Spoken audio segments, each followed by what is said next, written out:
আসসালামু আলাইকুম। এসকে কুকে আপনাদের স্বাগতম।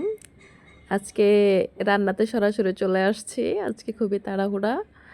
আমার বাসা থেকে আমার আম্মা, ভাতিজি, ভাগ্নি ওরা আসছে আমার বাসায় বেড়াতে।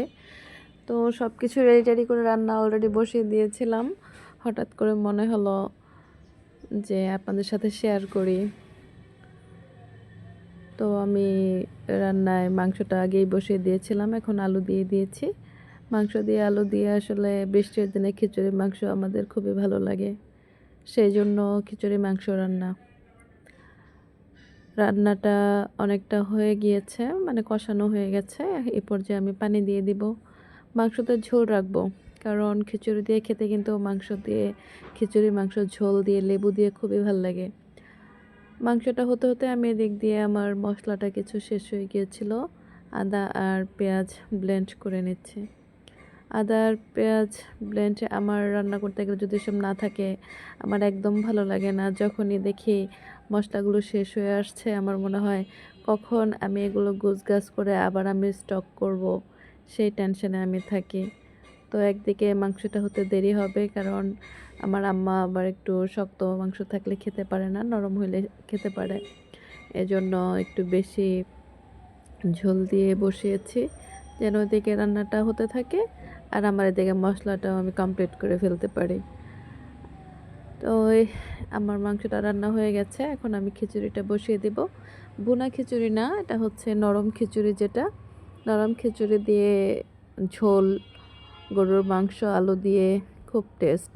যারা যারা এখনও ট্রাই করেননি আশা করি ট্রাই করবেন। বৃষ্টির দিনে এটা আমাদের বাঙালিয়ানা খাবার, 16 আনা বাঙালিয়ানা। সাথে যদি জলপের আচার হয় তাহলে তো তুলনাই নাই। তো রান্না হতে হতে ওরা চলে আসছে দরজার মধ্যে অলরেডি। আমার ছেলে তাদেরকে আনতে গেছে।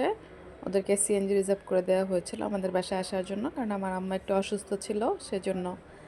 তো খিচুড়িটা আমি রান্না করে নিচ্ছি। আমি ডালডা ইউজ করেছি, এখানে তেল ইউজ করেছি, আদা রসুন পেঁয়াজ এবং জিরে বাটা সব কিছু আমি কষিয়ে নিব। কষিয়ে তারপর আমি খিচুড়িটা আজকে রান্না করব। কষিয়ে খুব ভালো লাগে, এবার একসাথে বসিয়ে দুই রকমভাবেই রান্না করি। তো যেরকম ভালো লাগে সেরকমই করে আপনারা খাবেন। বৃষ্টির দিনে আসলে নরম খিচুড়িটা যেইভাবে করবেন সেইভাবেই মজা, সবজি দিবেন সেটাও মজা। তো আমি এর মধ্যে চাল ডাল ধুয়ে দিয়ে দিচ্ছি। চাল ডাল ধুয়ে আমি একসাথে তারপর বসিয়ে দেব। চাল ডাল আমি আগে ভিজিয়ে রেখেছিলাম প্রায় আধা ঘন্টা, তারপর আমি ধুয়ে এনে এখন একসাথে কষিয়ে খিচুড়ির প্রসেসটা শুরু করে দিয়েছি। তো খিচুড়ির রান্নাটা আমি করতে করতে এদিক দিয়ে টুকটাক আমার কাজ আছে, সেই কাজটাও আমি সেরে নিয়েছি। একটু জিরে বাটতে হবে, আমি জিরে একটু ভেজে আমি ওটা গুঁড়ো করে নিয়েছি, কারণ মাংসের মধ্যে কিন্তু জিরে গুঁড়া দিলে এর গন্ধটা খুবই ভালো বলে, সেজন্য। আপনারা যারা যারা এখনও আমার ভিডিওতে কমেন্টস করেননি, লাইক করেননি, নতুন আছেন, তারা প্লিজ আমার চ্যানেলটি সাবস্ক্রাইব করে দেন, কমেন্টস করুন। রান্না করতে করতে আমার প্রায় শেষ পর্যায়ে চলে আসছে। আমার খিচুড়ি ডান হয়ে গেছে, প্রায় 99% হয়ে গেছে, আর 1% হলেই ওকে। আমি এই পর্যায়ে দিয়ে দিয়েছি কাঁচামরিচ। সিদ্ধ কাঁচামরিচের গন্ধটা কিন্তু মরিচে ভালোই লাগে। এই পর্যায়ে আমি বসিয়ে দিলাম আমার ছেলের জন্য একটু সেমাই। আমার ছেলে সেমাই খাবে বায়না ধরেছে, তার জন্য একটু সেমাই রান্না করলাম। তো যেই আমার শলা সেমাইগুলো আছে, শলা যেগুলো বড় সেমাই বলি আমরা, ওই সেমাইটা আজকে আমি রান্না করব। রান্না করার পর তারপর আমি একসাথে সবাই মিলে দুপুরের খাওয়া দাওয়া শেষ করব। তো আমি মশলাগুলো দিয়ে দিয়েছি, চিনি দিয়ে দিয়েছি, আমি কিন্তু একটু লবণও দিয়েছি। তার কারণ হচ্ছে লবণটা দিলে আমার মনে হয় টেস্টটা 100% ভালো আসে। তো এই পর্যায়ে আমি সেমাইটা দিয়ে দিলাম।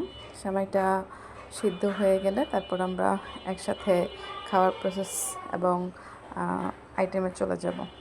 তো যারা যারা আমাদের চ্যানেলকে এখনও সাবস্ক্রাইব করেননি প্লিজ আমাদের চ্যানেলটি সাবস্ক্রাইব করে দিবেন। তো আজকে এই পর্যন্তই, সবাইকে ধন্যবাদ জানিয়ে আমি ভিডিওটা এখানে শেষ করছি। আল্লাহ হাফেজ।